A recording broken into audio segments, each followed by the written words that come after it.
আসসালামু আলাইকুম। সুপ্রিয় শিক্ষার্থীবৃন্দ, ধন্যবাদ সবাইকে। আশা করি আপনারা ভালো আছেন।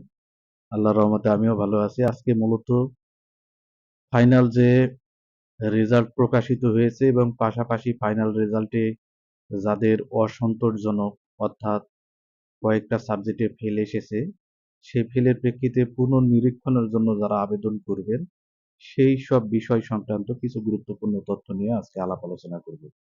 প্রথমে যে বিষয় বলবো সেটা হচ্ছে যে অনেকেই হয়তো চিন্তা করেছেন যে আমি এই সাবজেক্টে এত ভালো পরীক্ষা দিলাম, পরীক্ষা দেওয়ার পরও আমার রেজাল্ট কেন খারাপ হলো? আমি বোর্ড চ্যালেঞ্জ করব।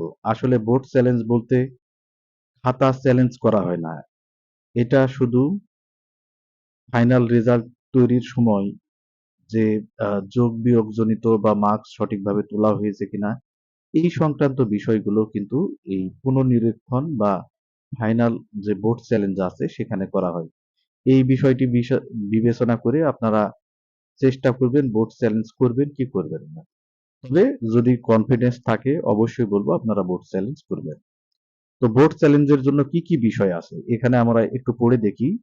যে সংশ্লিষ্ট সকলের অবগতির জন্য জানানো যাচ্ছে যে জানুয়ারি মার্চ 2026 মাসে অনুষ্ঠিতব্য diploma in engineering, diploma in tourist and hospitality সংশ্লিষ্ট প্রবিধানভুক্ত শিক্ষার্থীদের প্রথম যেটা 25-26 সেশন প্লাস রয়েছে দ্বিতীয়, চতুর্থ, ষষ্ঠ, অষ্টম অনিয়মিত 2025 এই যে রেজাল্টটা প্রকাশিত হয়েছে এই রেজাল্ট প্রকাশের প্রেক্ষিতে পুনর্নিরীক্ষণের জন্য আবেদন প্রক্রিয়ার কথা বলা আছে।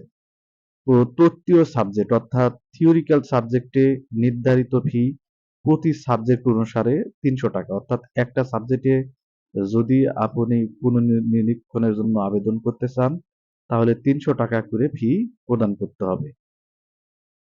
শিক্ষার্থীদের নিজ প্রতিষ্ঠানের মাধ্যমে তৃতীয় পরীক্ষার উত্তরপত্র পুনর্নিরীক্ষণের জন্য 29/4/26 খ্রিস্টাব্দ হতে 5/5/2026 খ্রিস্টাব্দের মধ্যে এই প্রক্রিয়াটা সম্পন্ন করতে হবে।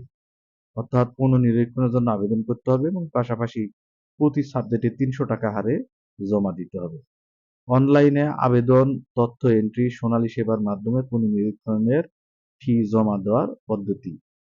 বোর্ডের ওয়েবসাইট যেটা দেওয়া আছে এই ওয়েবসাইটে পুনর্নিরীক্ষণ অথবা স্থগিত ফলাফলের যে লিঙ্ক আছে লিঙ্কে প্রবেশ করে প্রতিষ্ঠান প্রধান সঠিক পাসওয়ার্ডের মাধ্যমে এটা মূলত করবেন। অর্থাৎ এটা হচ্ছে সরাসরি কলেজের কাজ, কলেজের কাজ এইগুলো। আর এখানে আরো কিছু বিষয় আছে। ধাপ নাম্বার 2 যে সংশ্লিষ্ট প্রতিষ্ঠান তাদের পুনর্নিরীক্ষণের আবেদনপত্র তথ্য প্রিভিউ দেখতে পারবে এবং প্রয়োজনে প্রিন্ট করতে পারবে, এগুলো ব্যাপার। তারপর সোনালী ব্যাংকের মাধ্যমে যে টাকাটা দিতে হবে সেখানেও বিষয়গুলো আছে। আর সবচেয়ে গুরুত্বপূর্ণ এখানে কিছু তথ্য আছে যে প্রতিষ্ঠানের করণীয়। কোনো প্রতিষ্ঠান পুনর্নিরীক্ষণ আগ্রহী পরীক্ষার্থীদের আবেদন ও প্রয়োজনীয় ফি সরাসরি বা মোবাইল ফিনান্সিয়াল সার্ভিসের মাধ্যমে গ্রহণ করবে। তারপর রয়েছে আবেদনের তথ্য, ফি উল্লেখিত নির্দেশনা অনুসারে প্রতিষ্ঠান কর্তৃক অনলাইনে এন্ট্রি এবং পরিশোধ করবে। অনলাইন আবেদনে আবেদনকারী প্রতিষ্ঠানের ডাটা এন্ট্রি নির্দিষ্ট যে তারিখ আছে 29 থেকে পরের মাসের 6 তারিখ পর্যন্ত সে অনুসারে সময়ের মধ্যে এটা করবে। পাশাপাশি ফাইনাল প্রিন্টের বিষয়টাও বলা আছে। তারপর এইগুলো সকল ডকুমেন্ট হার্ড কপি কুরিয়ার যোগে পাঠাতে হবে এবং পুনর্নিরীক্ষণের আবেদন প্রেরণ সংক্রান্ত যাবতীয় ব্যয় শিক্ষা প্রতিষ্ঠান বহন করবে। তো এই ব্যাপার পাশাপাশি এখানে যেগুলো রয়েছে টিসি, পিসি, পিএফ এবং জিপিএ সংশোধন।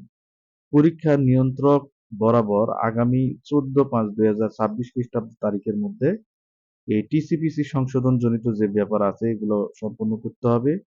অষ্টম পর্বের আহ, যে জিপিএ আছে এই জিপিএটা সঠিকভাবে হচ্ছে কিনা সেই ফলাফল কপি সহ টেবুলেশন শিট বা মার্কশিট সংযুক্ত করতে হবে।